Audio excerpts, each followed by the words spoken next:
menstrual bifásico.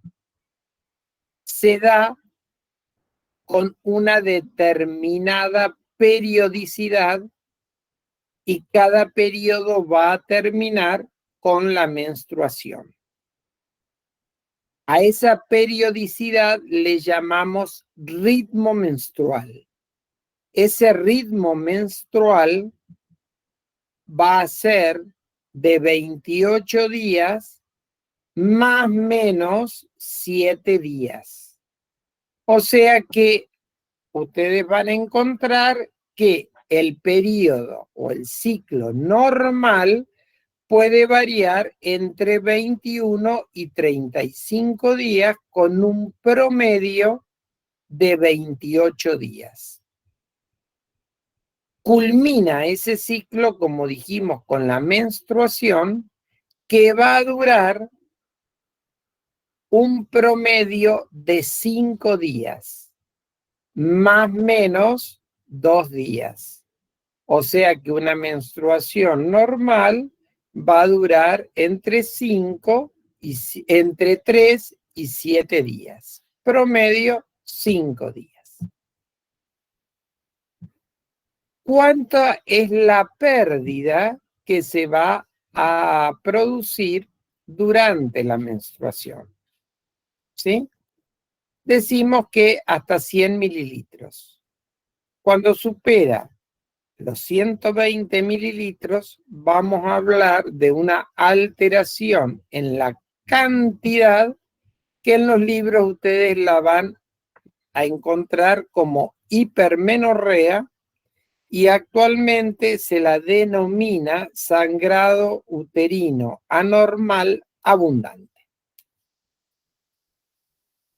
El color de esa menstruación es rojo oscuro y no coagula. Bien, ¿qué datos nosotros tenemos que valorar dentro de nuestra historia clínica ginecológica para recabar datos de importancia? Siempre vamos a preguntarle a la mujer cuándo fue su primera menstruación, a la cual la denominamos menarca, cada cuánto le viene la menstruación y cuántos días le dura, y eso nosotros lo vamos a expresar con una fracción donde vamos a poner en la parte superior la cantidad de días que dura y en el denominador le vamos a colocar la frecuencia o la periodicidad con la que aparece. Entonces podemos poner 4/28, por ejemplo. Entonces sabemos que dura 4 días y viene cada 28. Ustedes van a encontrar en los libros lo que se llama el esquema de Kaltenbach, donde va dividido por semanas, ¿sí? Y ahí podemos marcar la frecuencia y cuánto es la duración y cada cuánto repite. Lo que ustedes ven ahí anotado como FUM, que es una sigla, se refiere a la fecha de última menstruación. Y eso lo tenemos que constatar siempre en la historia clínica. Luego, también preguntamos a qué edad inició las relaciones sexuales y desde el inicio de las relaciones sexuales hasta la fecha, la cantidad de parejas con las que ha tenido relaciones sexuales. Acá tendremos que preguntar con inicio de relaciones sexuales si tiene parejas hombres y mujeres o mixtas y si mantiene relaciones en forma simultánea con una o más parejas. Luego vamos a preguntar el número de embarazos, el número de partos. Por partos se entienden los que van por vía vaginal. Y en otra sección ponemos las cesáreas, cuántas cesáreas ha tenido, si ha tenido abortos, el número, y si estos han sido espontáneos o provocados, si estos abortos espontáneos fueron completos o incompletos, o sea que han tenido que terminarse con un procedimiento quirúrgico en el caso de los incompletos. Vamos a detallar luego dentro de los ginecobstétricos la edad del primer parto y la fecha en que fueron los partos. Siempre consignamos la fecha del último parto y siempre recalco esto, la historia ginecológica lleva un orden. Yo empiezo preguntando la menarca, ritmo menstrual, inicio de relaciones sexuales, número de parejas, infecciones de transmisión sexual, la paciente lo puede referir, embarazos, partos, cesáreas, abortos. Si estos abortos fueron espontáneos o provocados, la fecha del último parto, fecha del último aborto, y luego pregunto métodos anticonceptivos. De los métodos anticonceptivos hago el historial, ¿sí? Y recalco cuál es el último método que está usando. Y luego pregunto si la paciente ha realizado Papa Nicolau y según la edad, si ya ha iniciado con la mamografía.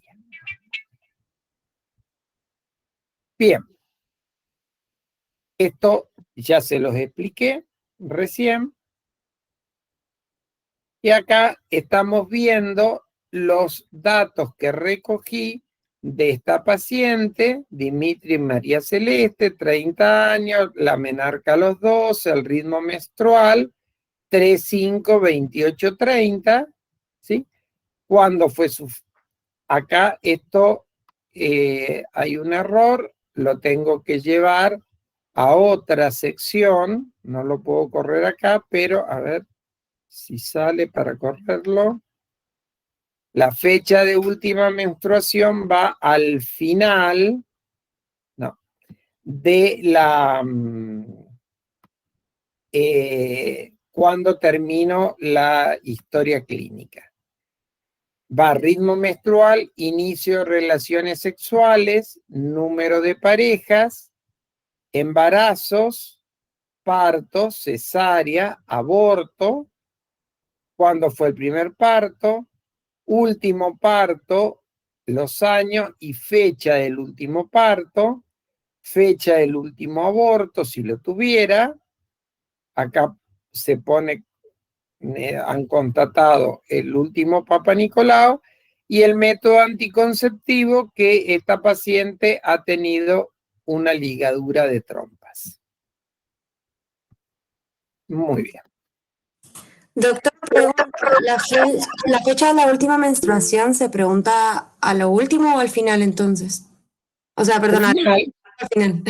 Usted termina fecha de última menstruación, fecha del último parto, fecha del último aborto, método anticonceptivo. Gracias. Muy bien. Entonces, este ciclo sexual bifásico puede tener alteraciones. Y estas alteraciones pueden deberse a la cantidad o a la duración. ¿Sí? Las alteraciones en la cantidad las vamos a relacionar al útero. Y podemos decir que puede sangrar poco, y ahí hablamos de hipomenorrea, o puede sangrar mucho y hablamos de hipermenorrea. Actualmente estos términos están siendo reemplazados por sangrado uterino anormal. Cuando hablamos de polimenorrea, quiere decir como que sangra muy seguido, ciclos menores a 21 días.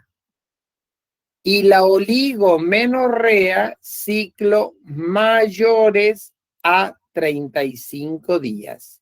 Recuerden que habíamos dicho que un ciclo normal era de 28 días más menos 7 días, o sea, de 21 a 35.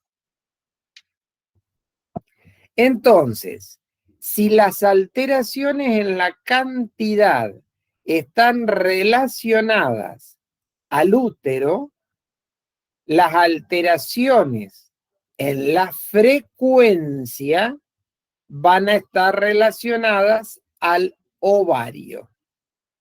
¿Sí? Van a encontrar también otro término que se llama menometrorragia, que es cuando el sangrado se prolonga más allá de los 7 días. Este término está tratando de ser reemplazado por sangrado uterino anormal prolongado. De igual manera, nos seguimos manejando también con estos términos porque no han sido reemplazados totalmente. Bien, vamos a hablar de las alteraciones del ritmo. El ritmo es la frecuencia con la que va a aparecer la menstruación. ¿Y de qué depende el ritmo? De la maduración del folículo, de la ovulación y del desarrollo del cuerpo lúteo y su involución. Por lo tanto, todo este desarrollo folicular se produce en el ovario y va a depender de la estimulación del eje hipotálamo hipofisario que va a impactar sobre el ovario.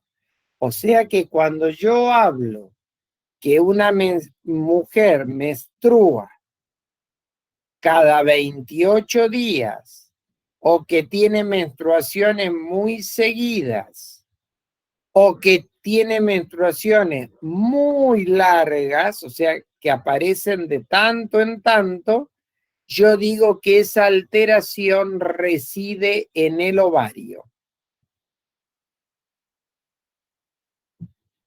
Entonces, cuando tengo menstruaciones muy seguidas, hablo de polimenorrea, ¿sí? Entonces sería un ciclo menstrual anormal caracterizado por un acortamiento en la frecuencia de aparición menor a 21 días. ¿Y por qué se puede producir esto? Puede ser que esta polimenorrea sea en un ciclo bifásico, ¿sí? O sea, la mujer ovula, pero tiene una fase lútea o fase progestacional corta, con un cuerpo lúteo insuficiente que va a retrogradar o involucionar precozmente. Entonces, yo tengo una fase folicular normal, donde la ovulación se produce al día 14 en un ciclo, ¿sí? Pero la fase lútea va a durar 3 o 4 días y se produce el descamado. Pero también puede ser que se produzca una fase folicular corta, ¿sí? Donde la ovulación se produce al séptimo u octavo día y tengo una fase secretora normal.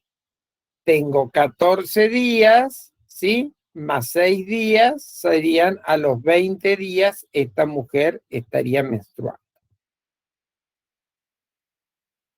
¿Cuáles son las causas que a mí me pueden determinar una polimenorrea?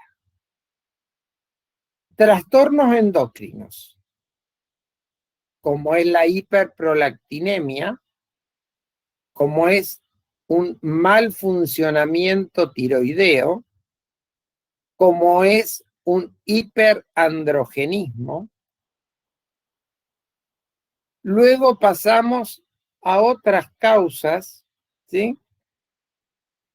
No relacionadas estrictamente al aparato genital, sino que pueden ser trastornos psicológicos como el estrés o la ansiedad, trastornos nutricionales, hipovitaminosis, ¿sí? Serían las causas más frecuentes por las cuales yo tengo estas polimenorreas. La oligomenorrea es el alargamiento de la menstruación más allá de los 35 días. Pero tiene un máximo de duración para hablar de oligomenorrea y son los 90 días. Cuando la menstruación se prolonga más allá de 90 días, yo hablo de amenorrea. Entonces, la oligomenorrea, ¿por qué puede producirse? Porque tengo alargamiento de la fase proliferativa y progestacional, o porque se va a alargar la primer fase, la proliferativa o folicular, o porque yo tengo un ciclo anovulatorio, ¿sí? Primero, y luego viene un ciclo sexual bifásico. Pero también yo puedo tener periodos de oligomenorrea, al igual que de polimenorrea, en ciclos anovulatorios. Y eso se los llama ciclos monofásicos. ¿Cuáles serían causas de oligomenorrea? Tengo causas fisiológicas. En la adolescencia, porque se está desarrollando el eje hipotálamo hipófiso gonadal, o en la premenopausia, porque el ovario está entrando en senescencia. En la poliquistosis ovárica, donde la paciente no ovula, entonces tengo ciclos oligomenorreicas.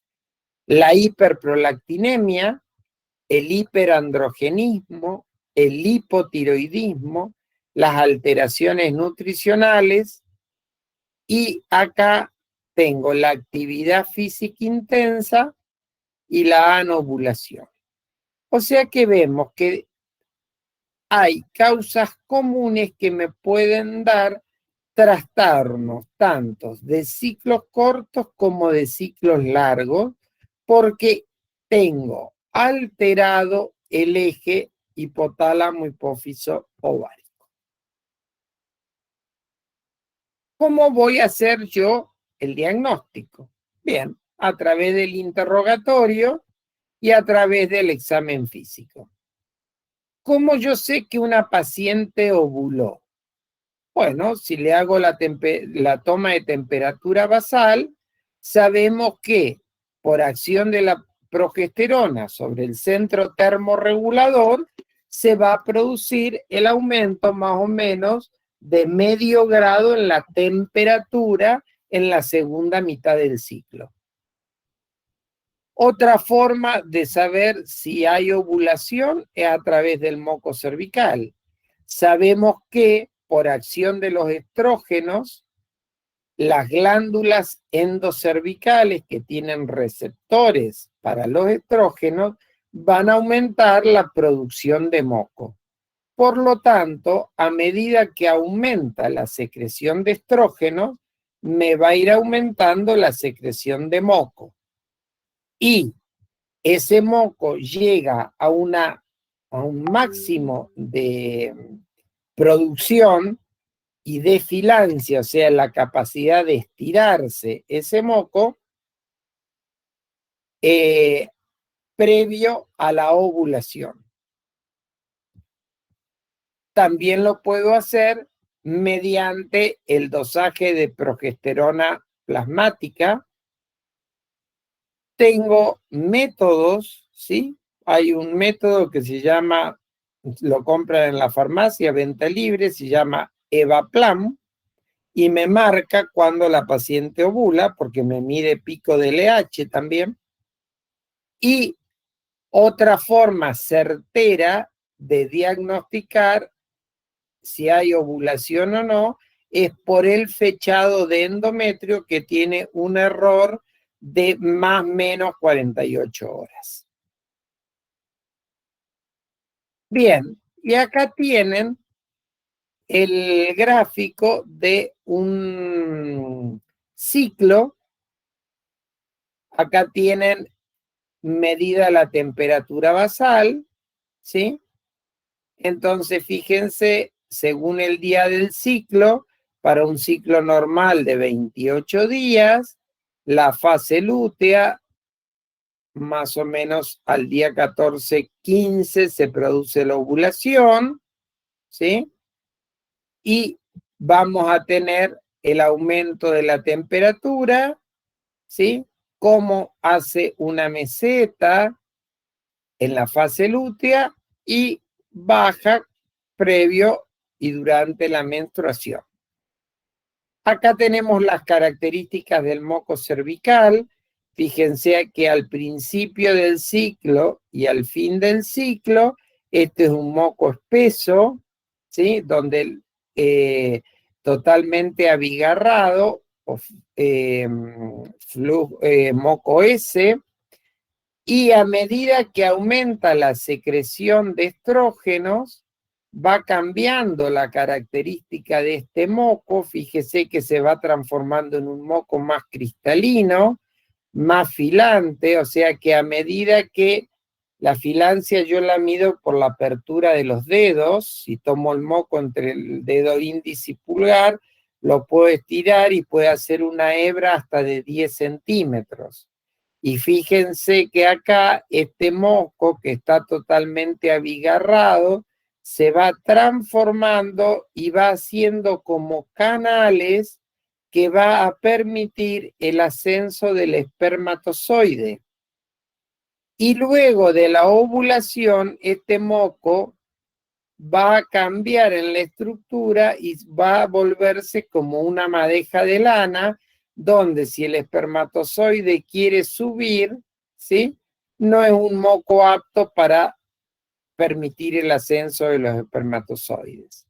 Estas variaciones del moco cervical es en lo que se basa el método Billing para determinar los días fértiles de los infértiles, y es un método natural basado en la fisiología del ciclo menstrual y las características que va teniendo la variación del moco cervical. Bien. Si yo busco, puedo hacer dosaje cuando quiero investigar aquellas causas que me van a llevar a la alteración del ciclo. Voy a pedir un dosaje de prolactina, voy a pedir un dosaje de TSH y cuando la paciente ya tiene signos de hiperandrogenismo, pediré testosterona libre, de hidroepiandrosterona y androstenediona. Siempre debo tratar trastornos psíquicos, los trastornos de la conducta alimentaria, la medicación psiquiátrica y la vigorexia, que es el exceso en la actividad física. Bien, ¿qué hago yo ante una paciente que tiene una polimenorrea? O sea, menstruaciones menores a 21 días. Voy a pedirle que regule el ciclo sueño-vigilia, 8 horas de sueño por la noche. Una actividad física adecuada, con una alimentación adecuada. Y siempre tengo que investigar acá los trastornos alimentarios. Dentro de las modificaciones que yo puedo hacer con medicamentos, tendré que averiguar si la paciente tiene deseo de embarazo o no. Si no hay deseo de embarazo, yo puedo corregir con anovulatorios, ¿sí? Que me van a restaurar un ciclo bifásico que va a variar entre los 21 y 35 días. Generalmente, si doy anticonceptivos orales, la paciente va a menstruar cada 28 días. Pero si la paciente tiene deseo de paridad, yo lo que voy a tener que tratar es de, como sé que el problema reside a nivel del ovario, voy a tener que tratar de regular la función ovárica. Lo mismo pasa con los ciclos largos. Los voy a poder modificar con anticonceptivos orales si la paciente no tiene deseo de paridad, o si desea paridad, voy a estimular la ovulación. ¿Con qué le estimulo? Con una droga que se llama clomifeno. Si yo veo que la alteración está a otro nivel, bueno, ya podré ir a otra utilización de droga con utilización de análogos o con aportando FSH y LH si quiero hacer algún ciclo para lograr embarazo. Bien, sin duda, fíjense que acá si ustedes descubren que la paciente está padeciendo de anorexia o vigorexia o es obesa, voy a implementar las medidas higiénico-dietéticas, y esto necesito trabajarlo con un equipo multidisciplinario, donde esté el psicólogo y también esté la nutricionista.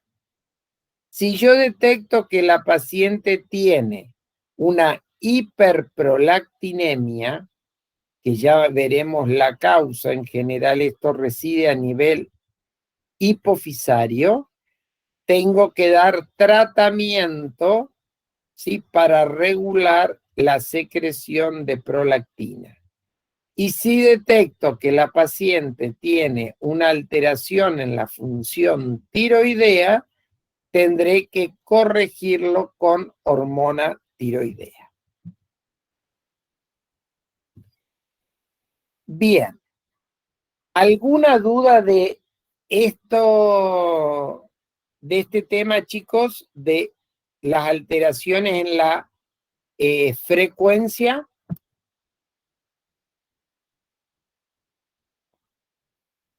¿Se durmieron?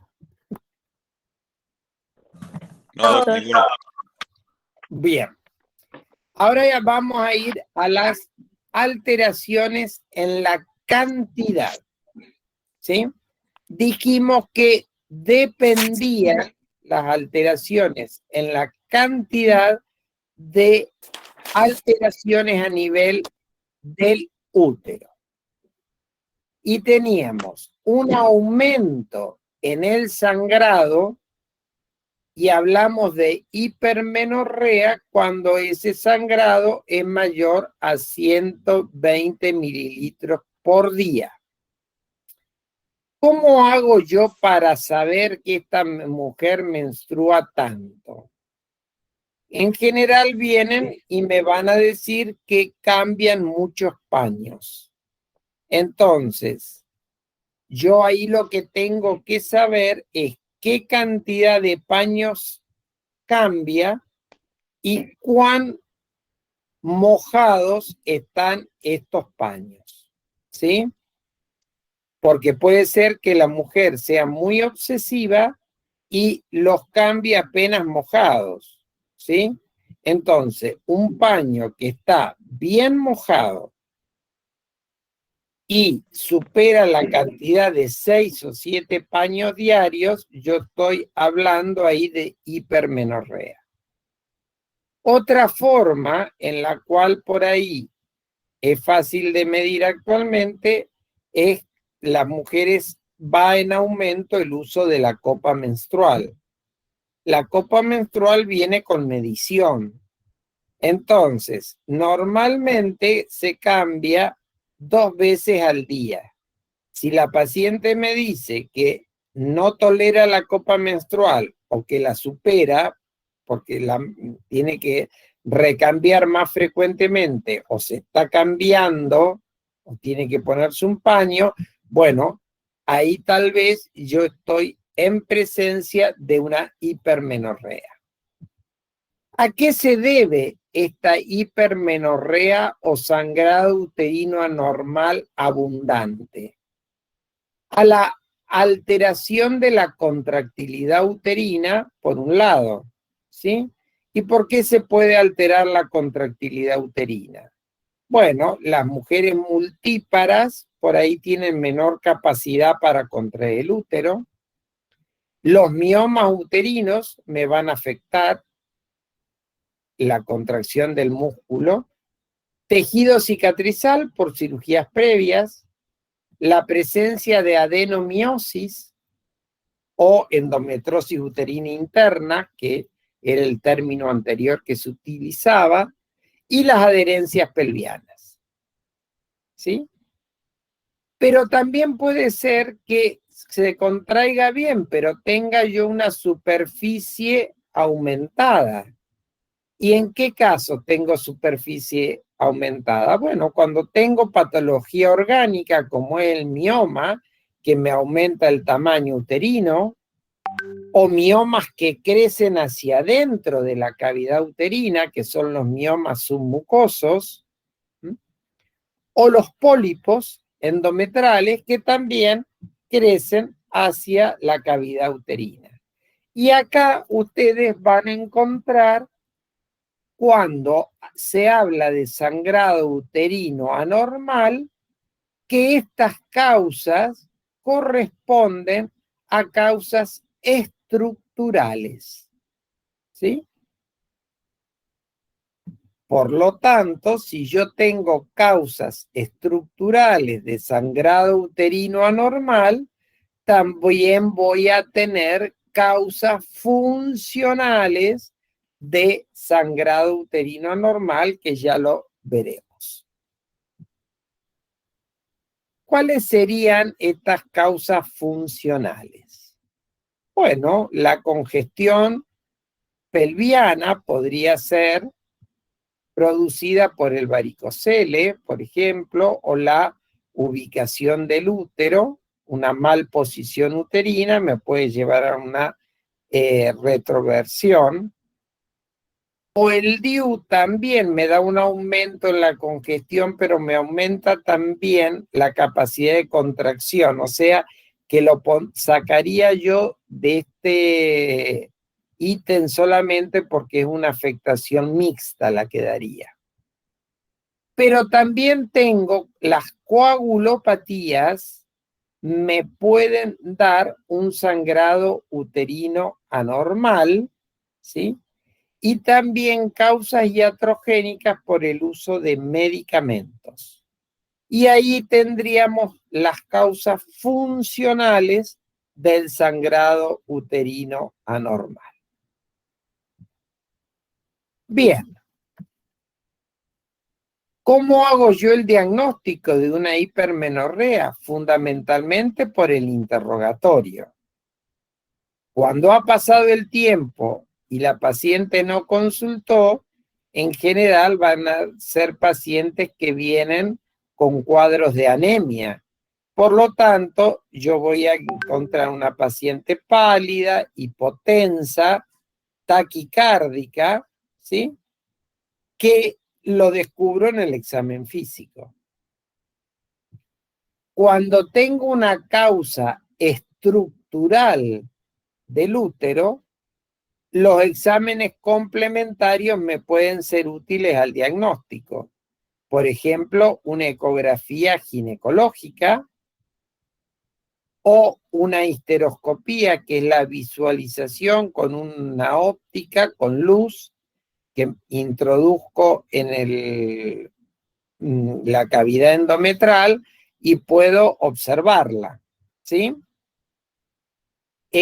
También puedo, si no tengo histeroscopía, el raspado uterino me puede ayudar a completar el diagnóstico al obtener material para anatomía patológica. Y si yo creo que los sangrados anormales se deben a causa infecciosa, podré hacer un cultivo, ¿sí? Cuando tengo signos de compromiso del estado general, un hemograma me va o con un hematocrito me va a estar aportando datos importantes para ver si esta paciente está anemizada o no. Entonces, ante una hipermenorrea, yo voy a tratar de descubrir la etiología e ir a subsanar el problema, ¿sí? Cuando yo tengo alteración en la contractilidad, bueno, trataré de darle contractores del músculo liso. En general, mucho efecto no voy a tener y voy a lograr la contracción. Por lo tanto, esto ha caído prácticamente en desuso. Si yo pienso que hay una congestión pelviana o que hay fragilidad capilar, podré dar venotónicos.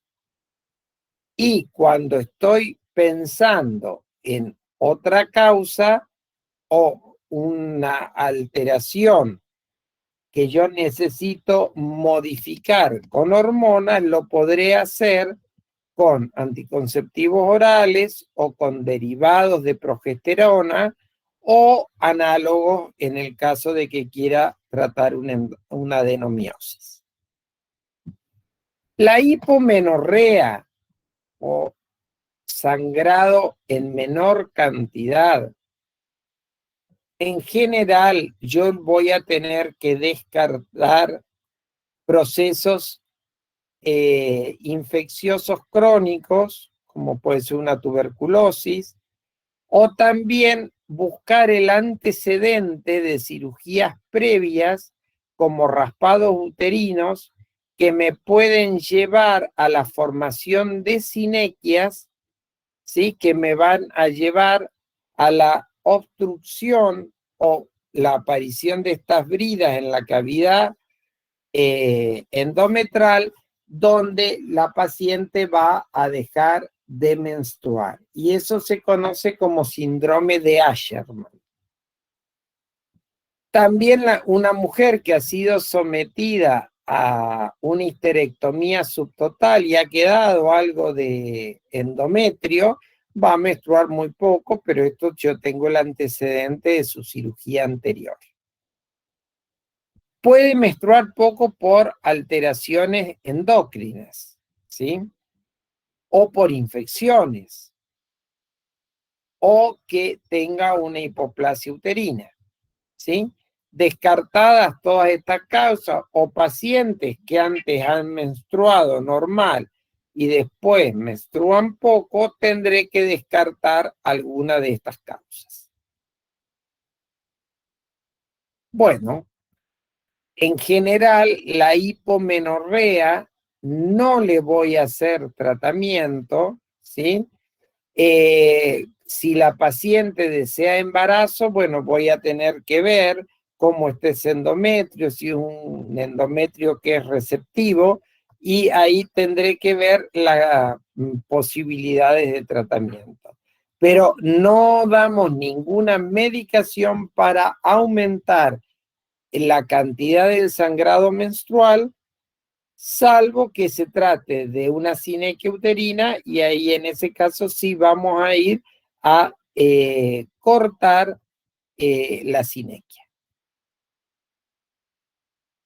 Y acá vamos a entrar en la nueva clasificación que yo les vengo mencionando de sangrado uterino anormal, donde aparece esto de sangrado uterino anormal abundante, y esto ustedes es muy práctico porque nos ayuda a tener en mente, mediante el sistema PALM-COIN, las características o las causas que me pueden llevar a este sangrado uterino anormal.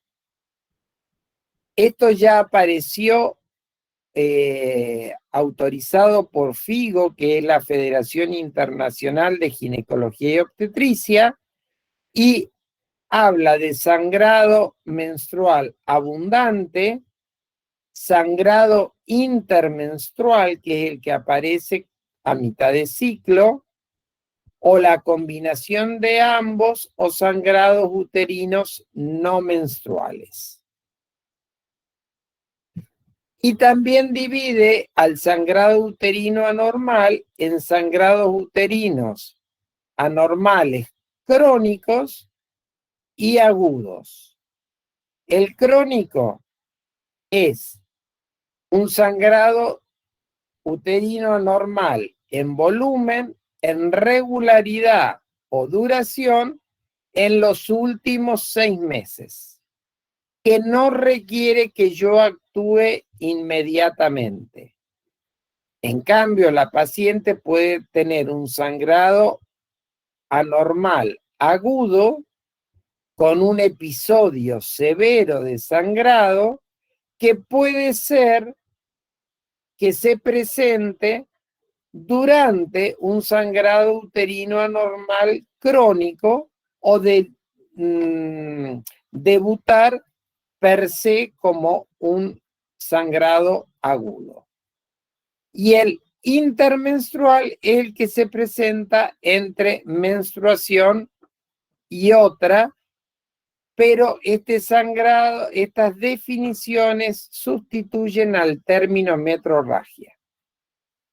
Esto está a partir del 2010, no está totalmente internalizado, y ustedes van a seguir leyendo en la bibliografía con la nomenclatura anterior con que venimos dando. Bien, yo no abundaría en esto, sino saber las denominaciones,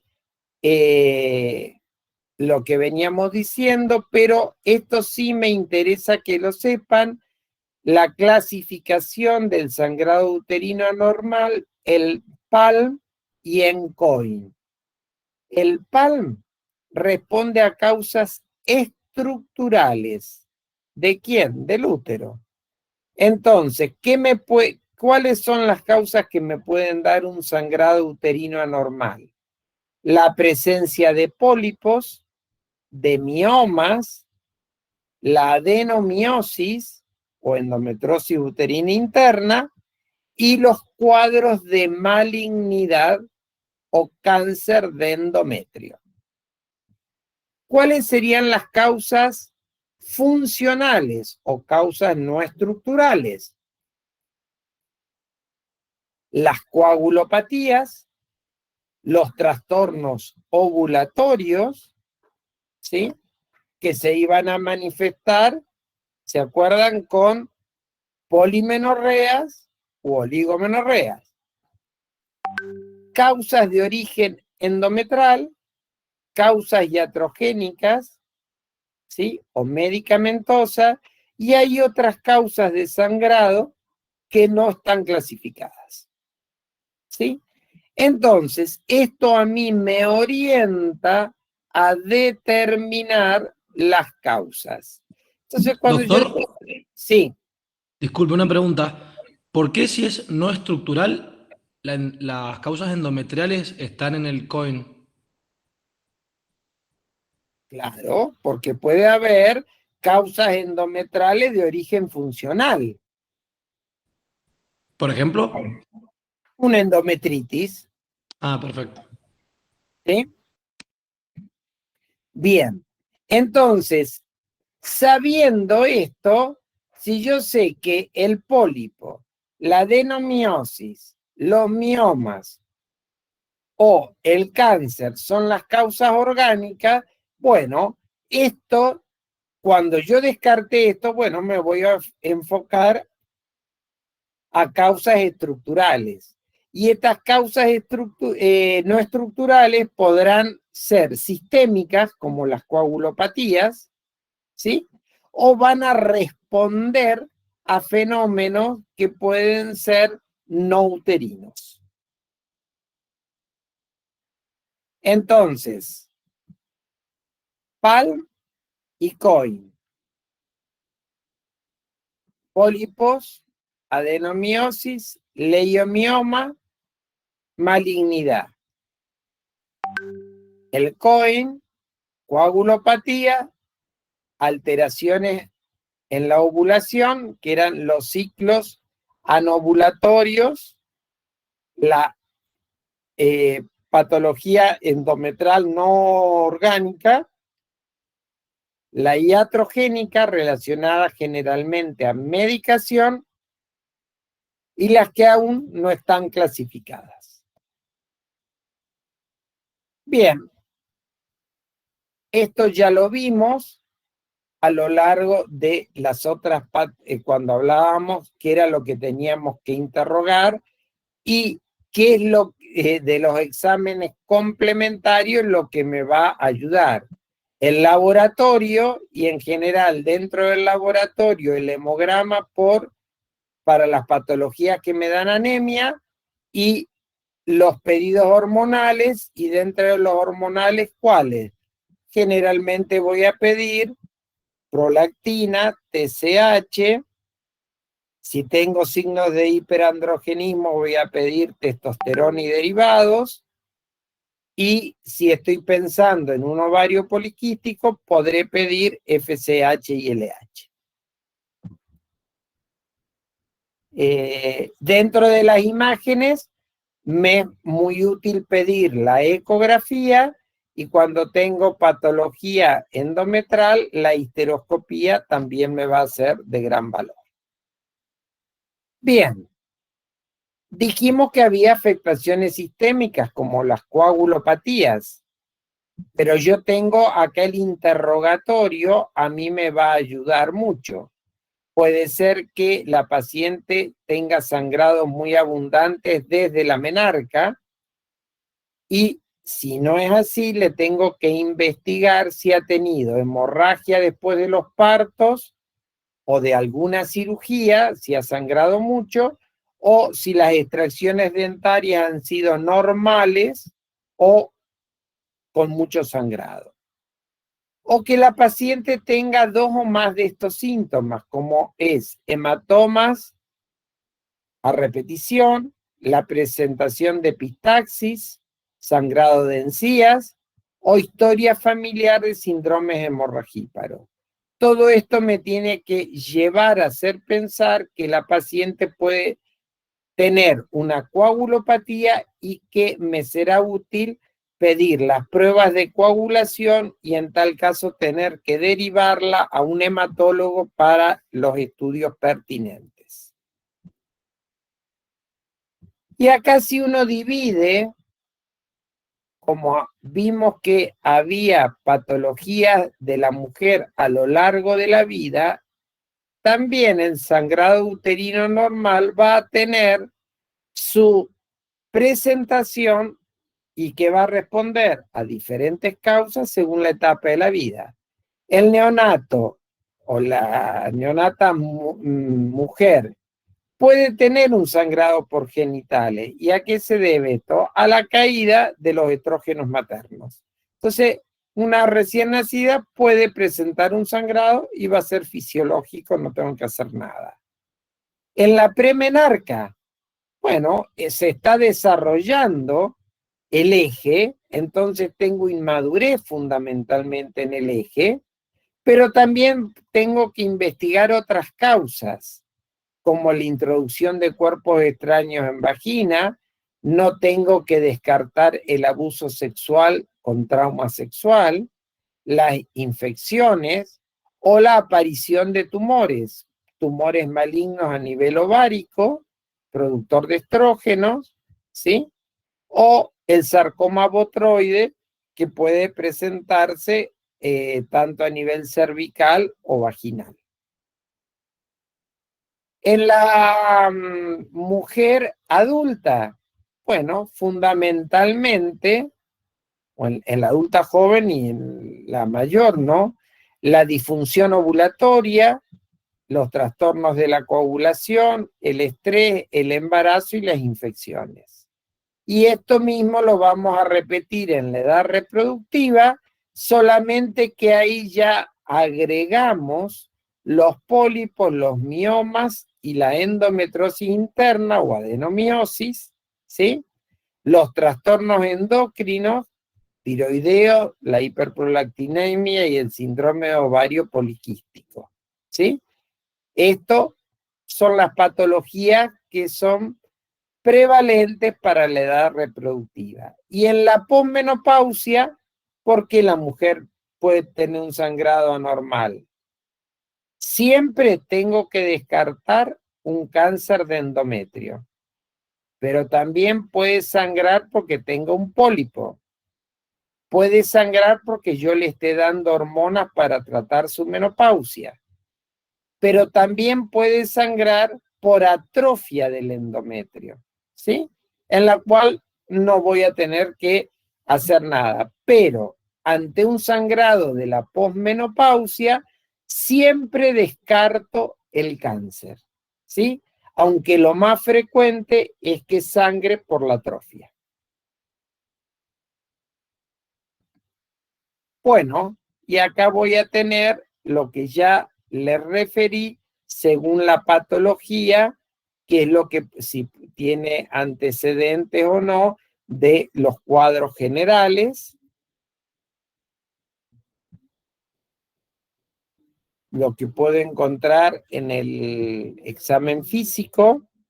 Entonces, ante la presencia de un sangrado uterino anormal, yo voy a revisar a la paciente, voy a hacer la inspección de los genitales externos, voy a colocar el espéculo, voy a mirar el cuello uterino y voy a mirar de dónde sangra, porque el sangrado puede ser que sangre el cuello, que sangre la vagina o que la sangre venga a través del orificio cervical y venga de cavidad uterina. Esto ya lo hemos dicho, los distintos métodos de diagnóstico. Y acá, una vez más, para remarcar, cuando yo voy en una paciente en la edad fértil, cuando voy a hacer una investigación a través de una biopsia por un sangrado uterino anormal. Cuando yo tengo un sangrado anormal más factores de riesgo. ¿Cuáles serían esos factores de riesgo? Obesidad, una paciente con una disfunción ovulatoria crónica, como el síndrome del ovario poliquístico, que esté recibiendo estrógenos sin oposición con progesterona, que haya un mal manejo, veamos que viene la paciente manejada con hormonas o con algún tratamiento que consideramos que ha habido un mal manejo médico, o que la paciente tenga antecedentes de un síndrome de Lynch o una historia familiar de cáncer endometrio o de colon, o que la mujer sea mayor de 45 años. En todos estos casos yo voy a recurrir a la biopsia de endometrio, tratando de descartar ¿qué? Cáncer de endometrio. En una paciente que ya ha pasado su menopausia y presenta un sangrado uterino, también lo que yo voy a tener que descartar siempre es que no esté ante un cáncer de endometrio. Bien. Entonces, ¿qué tratamiento puedo yo darle a una paciente que tiene un sangrado anormal? ¿Puedo darle antiinflamatorios? Sí. Una paciente que sangra mucho, se ha comprobado que darle antiinflamatorios no esteroideos, fundamentalmente el naproxeno y el ácido mefenámico, me van a ayudar a controlar el sangrado. ¿Por qué? Porque actúan inhibiendo los AINES, las prostaglandinas. ¿Puedo dar antifibrinolíticos? Sí, también puedo dar antifibrinolíticos. Son medicaciones caras, pero me actúan regulando y controlando el sangrado abundante. Y dentro de los preparados hormonales que puedo manejar, puedo tener progestágenos y estrógenos, ¿sí? Estos podrán venir en forma oral o inyectable, o también puedo colocar el DIU con levonorgestrel que tiene solo progestágenos.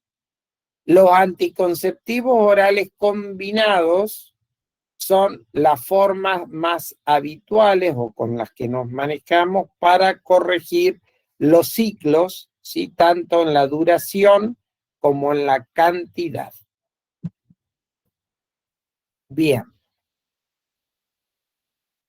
Y acá, cuando yo voy a hacer manejo hormonal de un sangrado uterino anormal en la edad fértil, tengo que ver si la paciente quiere embarazo o no, si puede recibir medicación hormonal, una paciente con lupus, por ejemplo, o con factores de riesgo para trombosis, no le puedo dar anticonceptivos orales.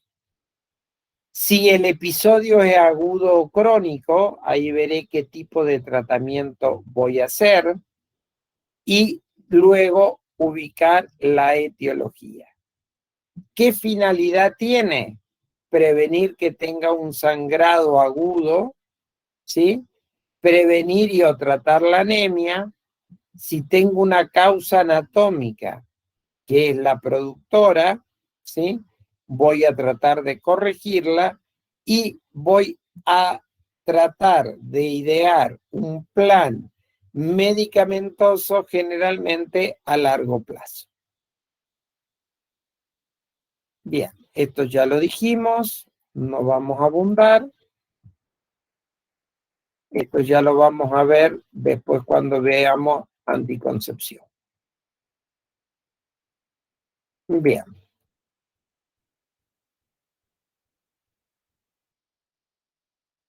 Esto no, lo vamos a ir viendo a posteriori, y acá sí vamos a hacer un resumen del sangrado uterino anormal.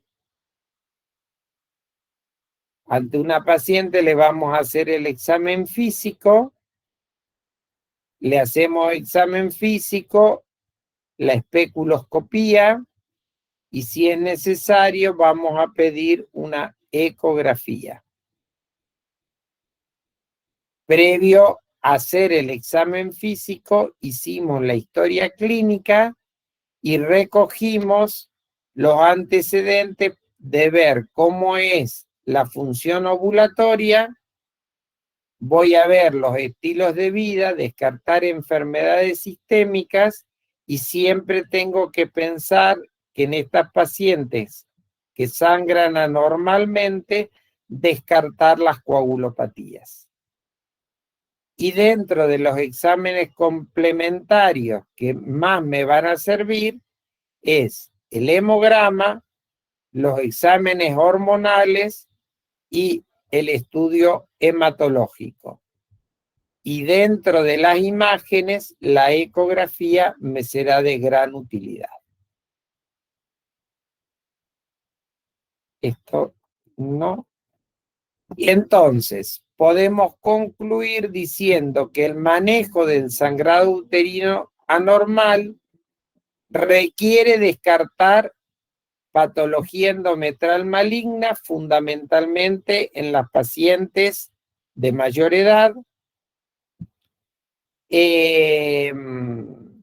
Otras patologías ginecológicas rara vez descartan el manejo médico. El tratamiento hormonal debe adaptarse a cada mujer, considerando los deseos de anticoncepción o patologías médicas asociadas, la tolerancia a la medicación y los efectos adversos, y opciones no hormonales, tales como los AINES y los antifibrinolíticos, pueden ser utilizados efectivamente solos o asociados a un tratamiento hormonal.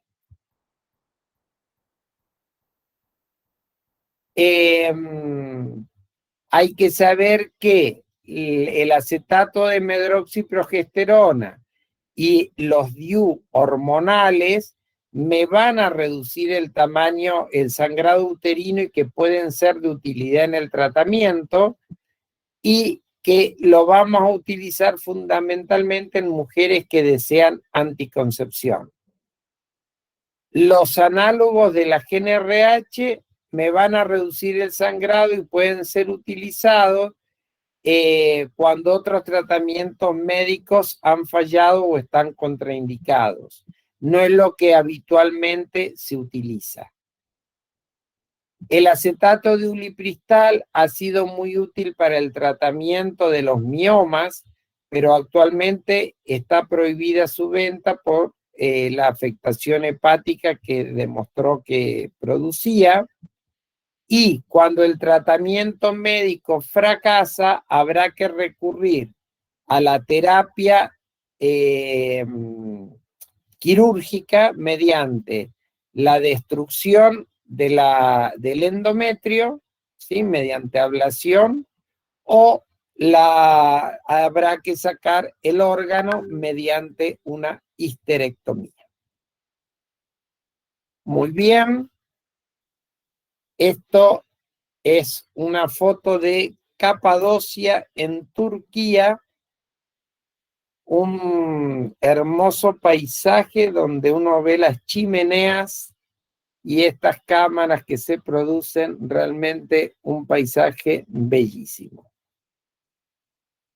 Muy bien, con esto hemos terminado lo que corresponde a trastornos del ciclo. ¿Alguna duda?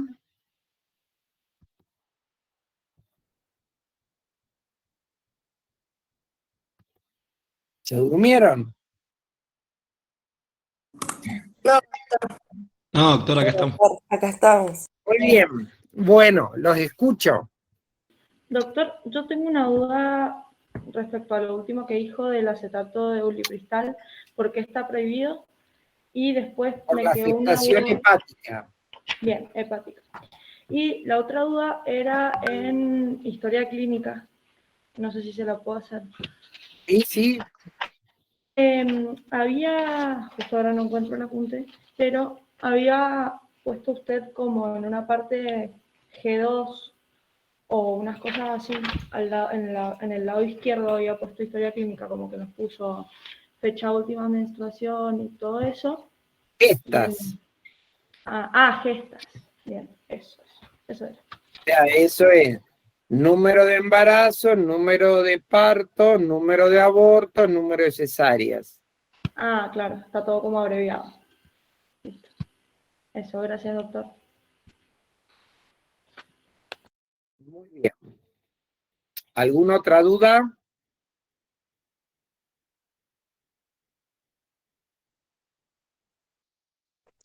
Doctor, en cuanto a la clasificación, por ejemplo, nosotros podríamos hablar, a ver, de SUA o si habláramos, por ejemplo, como dijo usted, de trastornos de ritmo, trastorno de cantidad, o sea, ¿cuál es el que específicamente se toma? Si bien todavía el Los consenso no está, dos. eso es lo que no me aclaró.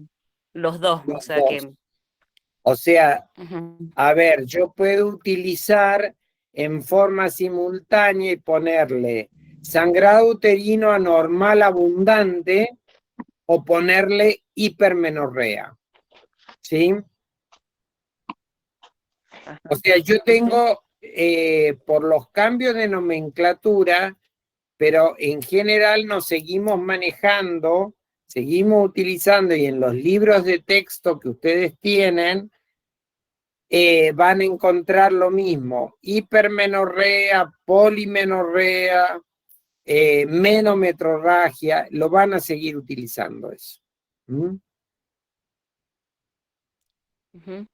Bien. Y con respecto a los tratamientos, Bueno, a básicamente es ver, lo mismo. acuérdense, los tratamientos va a variar, o sea, el tratamiento va a ser igual para cada denominación, es lo mismo, no varía el tratamiento. Lo que cambia es la semántica, Ajá. ¿sí? Pero los tratamientos son iguales. Y después van a ir viendo para cada patología en general, Bien. para cada patología en general, el tratamiento, ¿sí? Acuérdense que esto ustedes estamos entrando en alteraciones del ciclo, pero después cada causa de estas las vamos a ir viendo por cada patología en general. Ok, gracias, doctor. Muy bien. Doctor, ¿el PowerPoint lo va a subir a la cátedra? No sé si pero sí va a haber algo del tema. No sé si lo voy a subir exacto al PowerPoint, porque puede haber otra cosa que esté así, pero no va a ser nada tan diferente, ¿eh?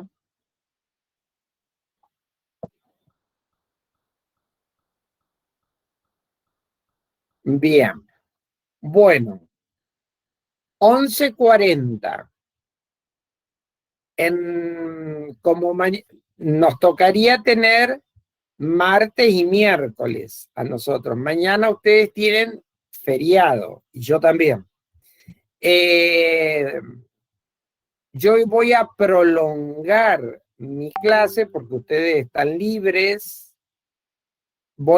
Teóricamente tendríamos que estar terminando en 20 minutos, pero vamos a hacer un receso como para descansar de unos 15 minutos y vamos a avanzar con la próxima clase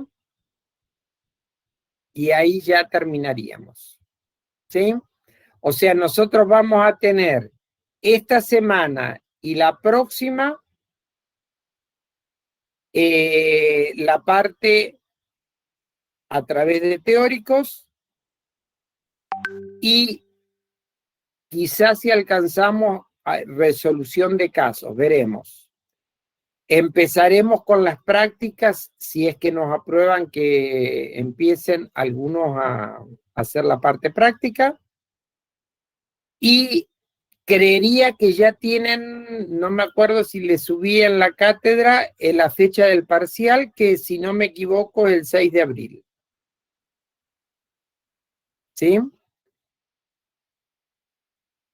Como verán, venimos con ritmo importante, ya tienen la fecha de los primeros parciales. Si ustedes van llevando esta materia al día, ¿sí? Tanto en los parciales, ¿sí? Estudiando todo lo que corresponde. Los parciales aprobados, ustedes van a llegar al final de la materia y en julio, o en la primera mesa, van a estar en condiciones de rendir la materia. ¿Sí? Muy bien, descansamos. Sí. Doctor, el doctor Payela ayer nos dijo que los alumnos no tenemos seguro en los hospitales, que no consiguen empresa de seguro que nos hace, o sea, nosotros todos tenemos seguro, ¿sí? De COVID, pero dentro de la facultad. En los hospitales no han conseguido, así que por lo tanto dice que van a tratar de hacerlos de otra manera a los prácticos. Así que veremos a ver qué se puede hacer. Trataremos de, pero no siempre, veremos a ver qué es lo que se va adaptando, ¿sí? De igual manera, ustedes tienen, tal vez, no sabemos tampoco qué va a pasar con la situación epidemiológica, ¿sí?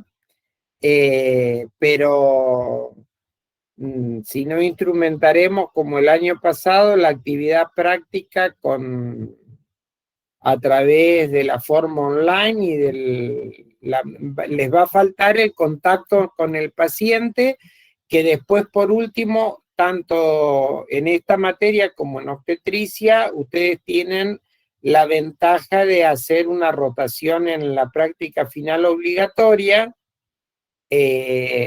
Por lo tanto, ahí pueden aprovechar la parte práctica. Pero bueno, veremos a ver cómo se va dando esto para que puedan cursar. Veremos bien. Todavía yo no tengo respuesta exacta desde la facultad de si van a poder o no ir a los hospitales. nosotros nos enteramos por todo el lío que tenemos con esto de las recursadas y qué sé yo, ¿vio? Entonces es como que hemos estado hablando con las autoridades, entonces ahí nos enteramos lo del tema del seguro. Así que por esa razón es que se lo comunicaba, porque ayer casualmente nos lo dijo. Así que nosotros bueno. no tenemos, yo me tengo que basar en las resoluciones oficiales que nos envían, ¿sí? Entonces, bueno, veremos y iremos tratando, sino de ir adaptando de la mejor manera posible para que ustedes tengan el mejor aprovechamiento. Gracias, bueno, doctor. Hagamos un descanso, son y 45 de 15 minutos, chicos, para ver si podemos estar terminando 12:30, 1:45. Descansamos un ratito y nos vemos. A las 12 en punto empiezo la próxima clase.